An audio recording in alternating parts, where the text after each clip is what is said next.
గౌరవ HM madam గారికి మరియు టీచర్స్కి నా నమస్కారములు. ప్రియమైన స్నేహితులు, ఈరోజు మన భారత జాతి మొత్తం జరుపుకునే పండుగ ప్రతి సంవత్సరం ఆగస్టు 15వ తేదీన మన స్వాతంత్ర్య దినం ఎంతో ఆనందంగా జరుపుకుంటాం. మన దేశ స్వాతంత్ర్య కోసం మహాత్మా గాంధీ, నేతాజీ సుభాష్ చంద్రబోస్, భగత్ సింగ్, సర్దార్ వల్లభాయ్ పటేల్, జవహర్ లాల్ నెహ్రూ వంటి ఎందరో మహనీయులు పోరాడారు. వారి త్యాగాల వలన మనం స్వేచ్ఛగా జీవిస్తున్నాము. అందుకే వారిని స్మరించుకుంటూ విద్యార్థులైన మనం దేశాన్ని గౌరవించాలి, క్రమశిక్షణతో చదవాలి,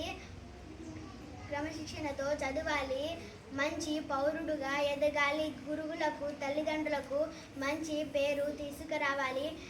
దేశం నాకేమిచ్చిందని కాకుండా మనం దేశానికి ఏం చేశామో అని ఆలోచించాలి. దేశం మనది, బాధ్యత మనది. ఈ అవకాశం ఇచ్చినందుకు మేడం గారికి ధన్యవాదాలు.